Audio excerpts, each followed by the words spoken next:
Então, estamos gravando. Mais uma vez, boa noite, bem-vindos a todos vocês que cá estão nesta quinta-feira à noite, né, dia 22.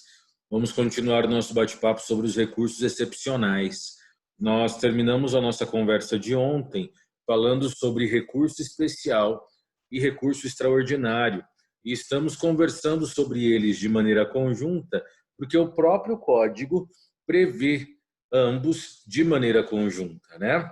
Então, aqui, com o código de processo compartilhado com vocês, nós temos, a partir do artigo 1029, a previsão do recurso especial e do recurso extraordinário, a maneira como eles tramitarão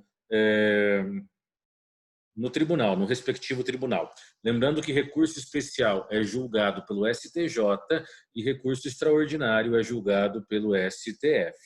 Nós estávamos nesse material, né, e nós paramos aqui, nos requisitos de admissibilidade específicos, certo? Então, nós vimos até os requisitos gerais de admissibilidade, os requisitos comuns. Falamos sobre tempestividade, sobre preparo, legitimidade, interesse e adequação. Terminamos a nossa conversa de ontem falando sobre isso. Então, vamos retomar o nosso bate-papo a partir do tópico 4, que se encontra na segunda página do primeiro material, do material que foi disponibilizado ontem para vocês, tá bom? Antes da gente retomar esse texto em específico, né, o uso do CPC, eu quero que a gente acompanhe de maneira conjunta a previsão da Constituição Federal acerca tanto do recurso especial quanto do recurso extraordinário. Vamos começar com o recurso especial, certo? Então, nós temos no recurso especial a previsão na Constituição, no artigo 105, inciso 3 da Constituição. Tá? Então, artigo 105, inciso 3.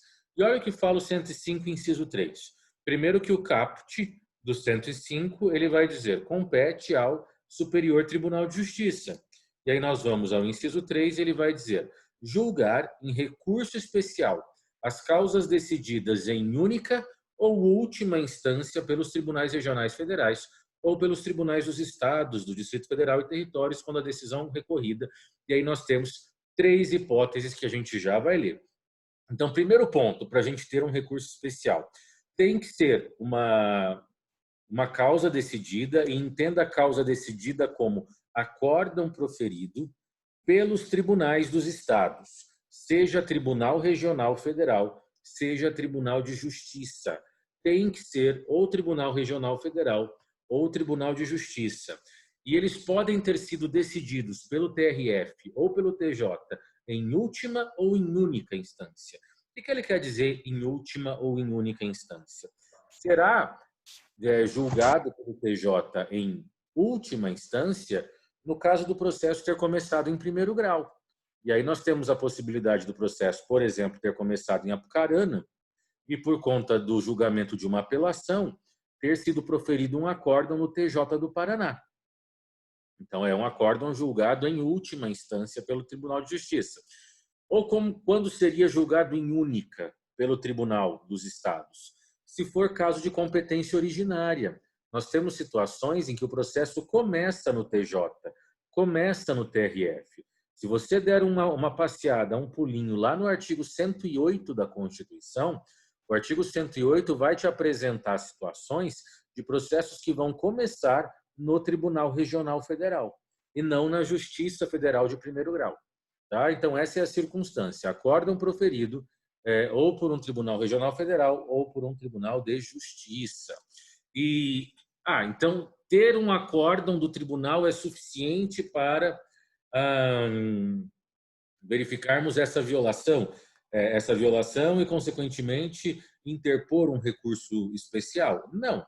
Não basta ele ter sido decidido em única ou em última instância pelos tribunais dos estados. Eu preciso atrelar a essa circunstância as alíneas do inciso 3. Então, além de ter sido decidido em única ou última instância pelos tribunais regionais federais ou tribunais de justiça, o acórdão, e você vai ler essa decisão recorrida como acórdão, porque a gente já viu ontem que tem que ser acórdão, Esse acórdão ele necessita contrariar tratado internacional ou lei federal, ou negar-lhes vigência. Então, ou deixar de aplicar lei federal, deixar de aplicar tratado internacional, ou então dizer no acórdão que aquela norma jurídica do Código Civil, por exemplo, não está mais vigente, foi revogada tacitamente, enfim. Essa é a primeira situação para ensejar um RESP. Segunda situação, se for julgado válido ato de governo local contestado em face de lei federal. Então, aqui eu tenho um ato de governo local, seja do governador do estado, seja um ato de prefeito municipal, e aí esse ato contraria uma lei federal. E, por incrível que pareça, o ato foi julgado válido pelo Tribunal de Justiça. Então, é uma outra forma de violar lei federal. E a linha C, der à lei federal interpretação divergente da que lhe haja atribuído outro tribunal. Então, aqui nós temos uma situação em que a interpretação da norma jurídica naquele acórdão foi diferente da interpretação da norma jurídica proferida por outro tribunal. Então, aqui nós temos uma dúvida sobre como interpretar adequadamente a norma jurídica. Essas são 3 circunstâncias constitucionais que vão ensejar o RESP, recurso especial. Se nós dermos um pulo lá no artigo 102 da Constituição, nós falaremos sobre o recurso extraordinário, artigo 102, no inciso 3 também. E aí vamos dar uma olhadinha aqui. Olha aqui, artigo 102 caput, né? Compete ao STF, principalmente, a guarda da Constituição, cabendo-lhe, inciso 3, vamos para o inciso 3, julgar, mediante recurso extraordinário, as causas decididas em única ou última instância, quando a decisão recorrida. Aqui a gente está falando de causas decididas em única ou última instância, mas lembre-se, ele não faz aqui a especificação de ter que ser o TJ, TRF, ou Tribunal Superior. Por quê? Porque, conforme a gente falou ontem, para ter um recurso extraordinário, eu preciso, num primeiro momento, ter um acórdão, e esse acórdão pode ser proferido por qualquer tribunal, sejam os tribunais dos estados, sejam os tribunais superiores. O importante é ter um acórdão, e esse acórdão ele tem que se enquadrar nessas 4 hipóteses previstas na Constituição. A linha A, contrariar dispositivo da Constituição. Então, a primeira circunstância, por excelência, para uso do recurso extraordinário é decisão que contraria a Constituição, acórdão que contraria a Constituição. B, declarar inconstitucionalidade de tratado ou lei federal.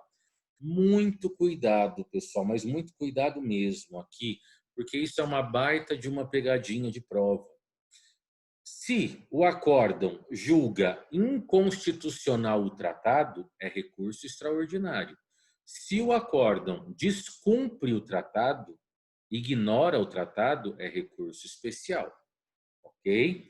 Então, para ser uma questão de tratado internacional que vá ao STF por recurso extraordinário, aquele tratado tem que ter sido declarado inconstitucional pelo tribunal que proferiu aquela decisão. Então, isso é muito importante. É uma situação de inconstitucionalidade reconhecida. E C, julgar válida lei ou ato de governo local contestado em face desta Constituição. Então, aqui a gente está falando, né? Lei ou ato de governo local que contraria a Constituição. No resto é que contraria a lei. Tá? Então, tudo coisa de não respeitar a norma constitucional. E a última hipótese, a linha D, que fala sobre julgar válida lei local contestada em face de lei federal. Importante. Aqui nós estamos falando de uma lei local, e entenda lei local como, por exemplo, uma lei municipal que desrespeita, afronta uma lei federal. Nesta hipótese, é recurso extraordinário e não RESP, lei local contestada em face de lei federal. Então, aqui essas hipóteses não tem muito o que ser feito. A gente precisa reler essas circunstâncias, ler essas situações inúmeras vezes, para que isso vá ficando um pouco mais solidificado na nossa mente. Mas vamos voltar para o material que está aqui compartilhado com vocês. Requisitos de admissibilidade específicos, né? Vamos conversar um pouquinho sobre eles. Primeiro requisito específico de admissibilidade é o esgotamento das vias recursais, né? Então, deve ser ali a última opção. Eu já usei todas as outras possibilidades recursais e me restou o RESP ou o RE. Então, tem que ter esse esgotamento. Se tem uma outra possibilidade recursal, primeiro eu faço uso dessa outra possibilidade para depois fazer uso do RESP ou do RE. Além disso, tem que ter por objeto decisão de última ou única instância. Também vimos isso agora há pouco, ao lermos a Constituição. Então, decisão de última ou de única instância. Lembrando que essa decisão tem que ser acórdão. Tem que ser acórdão, tá? Recurso extraordinário, acórdão proferido por tribunal, não importa se é Tribunal dos Estados ou Tribunal Superior, e o RESP, recurso especial, acórdão proferido por Tribunal dos Estados, tá? Por Tribunal dos Estados. Aqui tem uma importante anotação para vocês, e é uma anotação que vocês precisam ter cuidado. Turma recursal, se você trabalha no juizado, você já ouviu falar em turma recursal.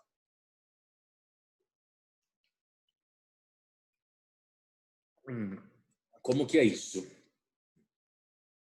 Quando um processo tramita no juizado especial, se a parte não está satisfeita com a decisão, ela pode recorrer. O recurso interposto em face da sentença proferida nos juizados especiais, ele não vai para o Tribunal de Justiça. Ele vai para a turma recursal. Turma recursal não é tribunal. Então, da decisão proferida pela turma recursal, não cabe recurso especial. Muita atenção, isso é uma regra. Não é possível recurso especial no âmbito dos juizados especiais. Então, se eu tenho uma demanda nos juizados especiais, eu vou chegar na turma recursal, que é um prédio que fica lá em Curitiba, no caso da turma recursal do Paraná. Não concordei. Eu poderei fazer recurso extraordinário, não pela minha discordância. Se, por exemplo, a decisão da turma recursal contrariar a Constituição, aí eu posso levar ao STF por recurso extraordinário. Mas recurso especial não pode ser utilizado no âmbito dos juizados. Isso é regra e é uma regra absoluta. Não é possível recurso especial no âmbito dos juizados especiais, tá? Outro ponto, não se discute matéria de fato. Recurso especial e recurso extraordinário não serve para discutir fato. Também não serve para discutir apreciação de prova. Não serve para analisar indenização. Não é para isso que serve esse tipo de recurso, tá? Não é um recurso que tem por objetivo ter uma nova decisão acerca de todas as provas que foram demonstradas. Não é essa a finalidade. Recurso extraordinário e recurso especial para proteger leis federais de descumprimento e para proteger a Constituição de descumprimento. De maneira geral, essa é a circunstância. Então, não é para ter uma nova decisão e tal. E aqui nós temos um ponto também que é muito importante, está até destacado naturalmente no seu material. Não existe efeito translativo em sede de recurso especial ou de recurso extraordinário. O que é efeito translativo? Vamos relembrar isso. Efeito translativo é aquele efeito que autoriza o julgador a analisar questões não apresentadas, por serem questões de ordem pública. Então, se eu tenho ali uma questão de ordem pública, uma prescrição, uma decadência, enfim, isso pode ser apreciado por um julgador, mesmo que a parte não tenha alegado isso no recurso, porque aí nós temos esse efeito chamado de efeito translativo. Agora, existe uma regra: recurso especial e recurso extraordinário não têm efeito translativo. Ah, mas é uma matéria de ordem pública. Não interessa. Se ela não foi sustentada, não pode ser reconhecido de ofício. Tá? Não tem efeito translativo no recurso especial e nem no recurso extraordinário. Isso é muito importante que você entenda. Muito importante mesmo. Coloquei para vocês também algumas súmulas, né? Súmula 279. Para simples reexame de prova, não cabe recurso extraordinário. Para interpretação contratual, não cabe recurso extraordinário. É isso que a gente está falando. Recurso extraordinário e recurso especial não se presta a ficar reapreciando aqui o objeto de julgamento. É para fazer análise de cumprimento ou descumprimento de lei federal e de Constituição. E ponto. Nada além disso. Tá? Aí no STJ, as mesmas súmulas, mas agora perante o STJ, súmula 5 e súmula 7. A interpretação de cláusula contratual não enseja RESP, reexame de prova não enseja RESP, tá? Muito, muito, muito importante. Requisito de ambos. Então, aqui, além daquelas hipóteses de cabimento que nós vimos na Constituição, tanto o recurso especial quanto o recurso extraordinário precisam demonstrar o pré-questionamento. E o que é esse pré-questionamento? Pré-questionamento é a exigência que se faz de que aquilo que eu estou levando ao STF ou aquilo que eu estou levando ao STJ, que isso já tenha sido questionado anteriormente. RESP e RE não é o momento para se trazer alguma argumentação nova. Isso não é aceito. Aquela matéria que eu estou levando ao STJ ou ao STF precisa ter sido analisada anteriormente. Aqui entra aquela figura da utilização do embargo de declaração para pré-questionamento. A gente comentou sobre isso quando falamos dos embargos declaratórios. Então, eu acredito que a decisão contraria a Constituição, o acórdão proferido pelo tribunal. Então, eu faço embargos de declaração para que o tribunal se pronuncie sobre essa minha fala de inconstitucionalidade. Aí, o tribunal se pronuncia sobre isso. E se ele mantiver a sua decisão, eu já pré-questionei. O que é pré-questionar, jovem? Pensa na palavra. Pré-questionar é questionar antes de levar para o STF ou para o STJ, né? De fazer um questionamento prévio. Então, não pode deixar para sustentar ou apresentar pela primeira vez no RESP ou no RE. Tem que ter sido pré-questionado. Aqui nós temos a explicação no próprio material, né? Exige-se que a questão a ser discutida no RESP ou no RE tenha sido alegada e decidida pelo Tribunal AQUO, pelo Tribunal de Justiça, pelo TRF, enfim, pelo tribunal de onde foi proferida a decisão que eu estou atacando, tá? Então, isso é um ponto bastante importante, essa necessidade de pré-questionamento. Se não tiver pré-questionamento, o recurso não é nem recebido. Tá? Então, é um requisito extremamente importante. Bom, o artigo 1025 do CPC fala dos embargos de declaração com efeito pré-questionatório. Vamos dar uma olhada no caput do 1025. Consideram-se incluídos no acórdão os elementos que o embargante suscitou para fins de pré-questionamento, ainda que os embargos de declaração sejam inadmitidos ou rejeitados, caso o Tribunal Superior considere existentes erro, omissão, contradição ou obscuridade. Então, nunca tinha apresentado aquele argumento, então eu apresento por embargo de declaração no tribunal que proferiu a decisão que eu entendo que contrariou a Constituição, por exemplo. Para depois disso, eu então interpor o meu recurso extraordinário, ou então interpor o meu recurso especial, dentro das suas hipóteses específicas, tá? Quais são os efeitos?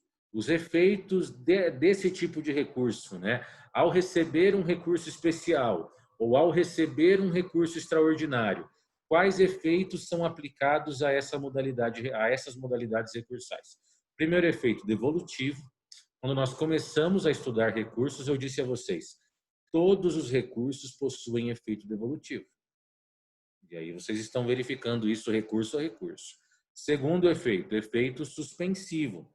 Em regra, não. Por quê? Porque o único recurso que, em regra, tem efeito suspensivo é a apelação.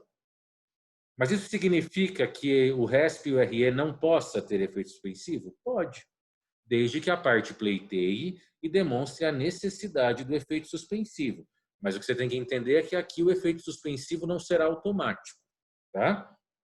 Efeito translativo. Não existe efeito translativo em recurso especial ou em recurso extraordinário. Certo? Tudo bem? Vamos caminhar. Onde é interposto o meu recurso especial ou extraordinário? Nessa parte, ele é muito parecido com a apelação. Ele é interposto perante o tribunal que proferiu o acórdão que eu estou atacando. Então, se o acórdão que viola a lei federal é um acórdão do Tribunal de Justiça do Paraná e eu vou interpor um recurso especial, eu interponho, apresento as minhas razões de recurso especial no TJ, no Tribunal de Justiça do Paraná. Tá? Ele é dirigido ao presidente do tribunal, mas é interposto no próprio tribunal que proferiu o acórdão.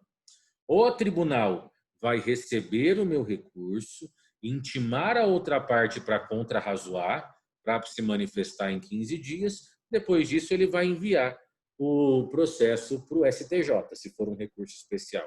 E se for um recurso extraordinário? Eu interponho no tribunal, se for um acórdão do TJ, interponho direto no TJ. O TJ, o desembargador, vai receber o recurso, se ele achar que é caso de receber, vai intimar a outra parte para se defender, para apresentar as contrarrazões ao recurso extraordinário. Após isso, envia-se o tribunal ao STF. Uma dinâmica muito parecida à dinâmica da apelação. Tá bom? Bom, aqui o 1029 fala sobre isso, que é logo o primeiro artigo que a gente comentou, né? Sobre a questão do recurso extraordinário e do recurso especial. Olha o que fala o 1029.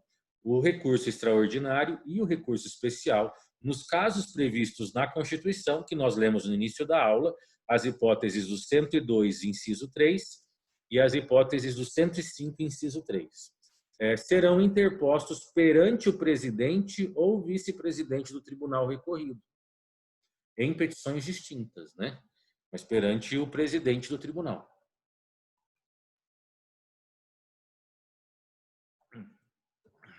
Opa.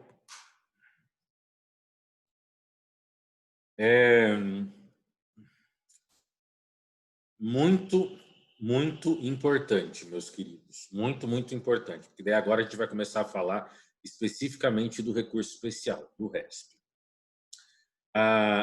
No recurso especial e no recurso extraordinário, preste muita atenção. Eu vou até abrir o chat aqui para eu anotar isso para você. Tanto no recurso especial quanto no recurso extraordinário, haverá duplo juízo de admissibilidade. Isso é muito importante. Tanto o recurso extraordinário quanto o recurso especial vão ter duplo juízo de admissibilidade. O que isso significa? Ou seja, a análise de ser admissível ou não o recurso será feita duas vezes pelo tribunal aquo e pelo tribunal adquem. Quando a gente estudou apelação, deixa eu ver que arte que o meu cachorro tá falando. Napoleão. O que é isso, rapaz? Tava fazendo um escândalo lá fora, a gente tem que trazer para dentro. No cantinho lá dele. Quando a gente estudou apelação, eu comentei com vocês que a apelação só tem um juiz de admissibilidade. Eu interponho a apelação perante o juiz de primeiro grau, que proferiu a sentença. Ele não faz nenhuma análise de ser admissível ou não o recurso. Ele só recebe, intima outra parte para contrarrazoar e envia para o TJ. Só. Ele não faz nenhum juízo de valor, o juiz de primeiro grau. No RESP, no RE, não é assim. Eu interponho perante o tribunal, que proferiu o acórdão, e o desembargador, ele vai fazer juízo de admissibilidade. Hoje, o desembargador, o relator lá, ele pode o presidente, no caso do tribunal, que é para quem eu vou direcionar o meu recurso, ele pode dizer que não recebe o recurso especial, porque não tem pré-questionamento, por exemplo. Ele pode negar o recurso, o segmento do recurso especial ou do recurso extraordinário. Por quê? Porque o tribunal AQUO, qual é o tribunal AQUO? O tribunal que proferiu o acórdão que eu estou atacando. Ele faz juízo de admissibilidade, ele faz análise de pertinência recursal. Ele não julga, mas ele analisa se aquele recurso tem condição de ser recebido. E como que ele analisa isso? Vendo os requisitos, que a gente acabou de conversar. Então, o tribunal AQUO, ele analisa se o recurso preenche os requisitos. E se ele entender que o recurso não preenche os requisitos, ele já mata o recurso no próprio tribunal AQUO, no próprio TJ. E se ele entendeu que tem requisitos, ele manda para o STJ. Chegou no STJ, será feito o segundo juiz de admissibilidade. Não é porque passou no primeiro que no segundo vai passar também. Pode ser que ele chegue no STJ ou no STF e o ministro entenda que não estão preenchidos os requisitos. E aí ele vai matar o recurso lá, não vai nem receber. Tem uma estimativa, pessoal, de que mais de 90% dos recursos extraordinários não são admitidos no STF, por falta dos requisitos, por falta dos seus elementos. Então, isso é muito sério, a gente não está sabendo fazer recurso. Tá? Então, tanto o recurso extraordinário quanto o recurso especial possuem duplo juiz de admissibilidade. É feita uma primeira análise de admissibilidade no tribunal AQUO, no tribunal que proferiu o acórdão que eu estou atacando, e é feita uma segunda análise de admissibilidade no tribunal ad quem, que é o tribunal que vai julgar efetivamente o recurso. Isso vai acontecer nos dois casos. Vamos lá. Agora, a gente vai começar a falar sobre cada modalidade recursal, dentre esses dois, é claro. Vamos começar falando do recurso especial e depois nós falaremos sobre o recurso extraordinário. Talvez não dê tempo de falarmos sobre recurso extraordinário hoje, e aí ele vai acabar ficando para a nossa próxima aula. Mas vamos ver até onde nós conseguimos chegar para falar dessa matéria, desse conteúdo. Vamos iniciar, então. Recurso especial.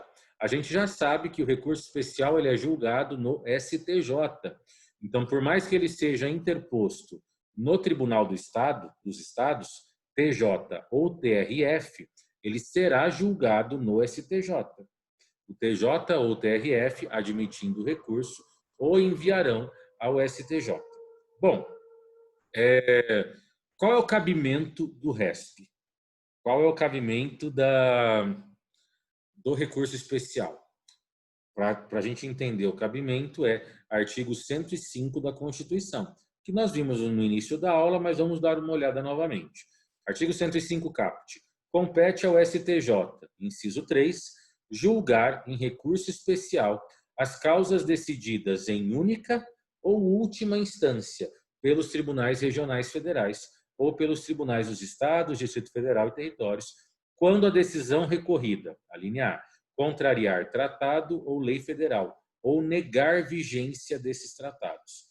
Muito importante, é dizer que eles não estão mais vigentes. Não é declarar inconstitucional, porque se a decisão, se o acórdão dizer que o tratado é inconstitucional, aí é recurso extraordinário.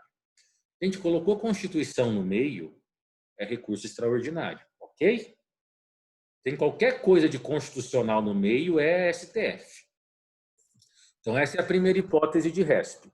Este acórdão que contraria tratado, lei federal ou nega vigência a ambos. A segunda hipótese, que é a linha B, julgar válido ato de governo local contestado em face de lei federal. Então, aqui eu tenho ato de governo local, ato mesmo, a prática de atos feitos por governador e tal. E este ato, ele bate de frente com uma lei federal e o tribunal julgou válido esse ato. E eu entendo que ele é inválido. Então, eu subo essa discussão ao STJ por conta desse questionamento, para sustentar que o ato do governo local, de fato, está desrespeitando a lei federal e que ele tem que ser invalidado. E a terceira hipótese de cabimento do recurso especial é a linha C, der a lei federal interpretação divergente. Der a lei federal interpretação divergente da que lhe haja atribuído outro tribunal. Se você pegar aqui a linha C, veja que vocês não estão vendo, mas o Napoleão está fazendo uma bagunça. Ele faz isso toda vez que eu estou dando aula. Que aí ele entende que eu não estou dando atenção, aí ele carrega tudo para a coberta dele.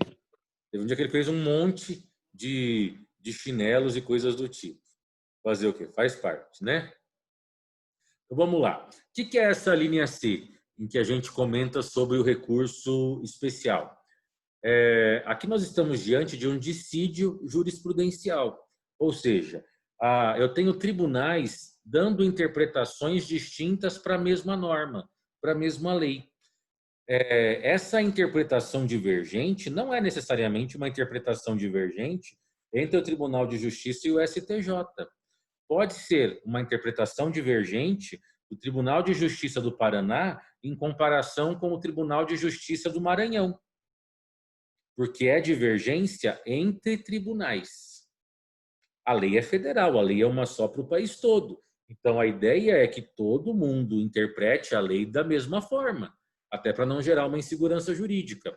Se eu tenho divergência nessa interpretação entre tribunais, aí eu posso interpor um RESP, para que o STJ me diga qual é a maneira que deve ser interpretada essa lei, para acabar com esse estado de incerteza. Tá bom? Então, essas são as três hipóteses de cabimento para ter RESP. Não tem RESP fora dessas três hipóteses, no âmbito civil, tá? Não estou falando de hipótese criminal. Juízo de admissibilidade, que é essa análise de aceitação que a gente já comentou, né? O 1030 fala sobre isso.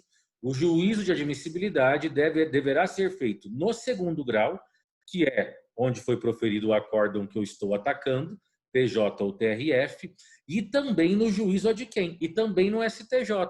Então, o juízo de admissibilidade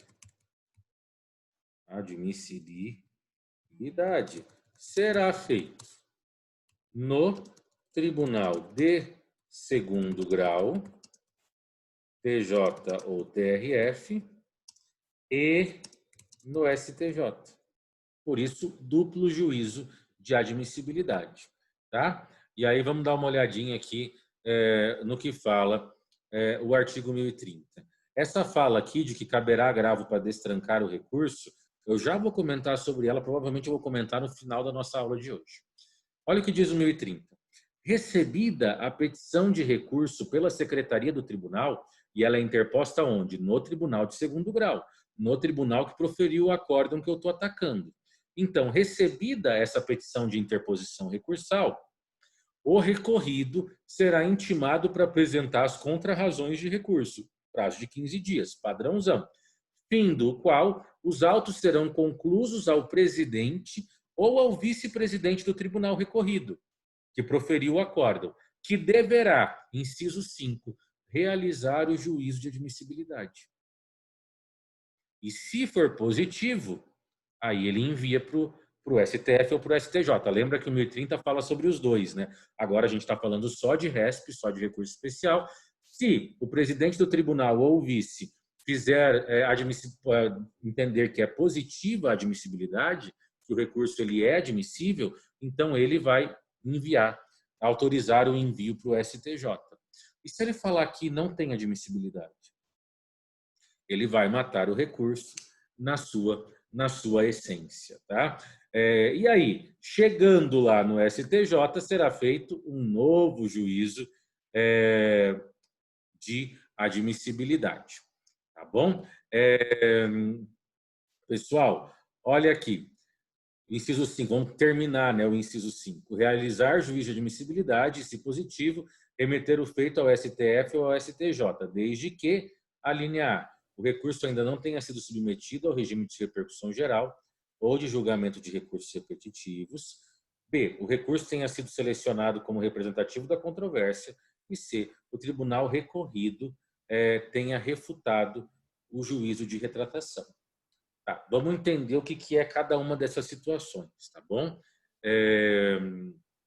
Em que deverá ser feito o juízo de admissibilidade, onde ele vai fazer, aceitando, e envia para o STF ou para o STJ, no nosso caso, para o STJ.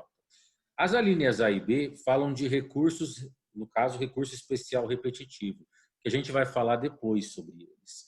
O que é o RESP ou o RE repetitivo? É quando o tribunal percebe que existem muitos recursos iguais, muito recurso especial sobre a mesma matéria. Então, em vez de subir tudo para o tribunal, vai subir um só. Será escolhido um recurso para subir e representar todos os demais, e os demais ficarão esperando, em segundo grau, o julgamento desse recurso representativo que foi. Tá? Então, essa primeira e segunda situação é para caso de recurso repetitivo. E no caso da linha C, se o tribunal refutou o juiz de retratação, né? Se ele não quis exercer juízo de retratação, quis manter ali a decisão. Precisamos encerrar menos de 1 minuto. Já voltamos.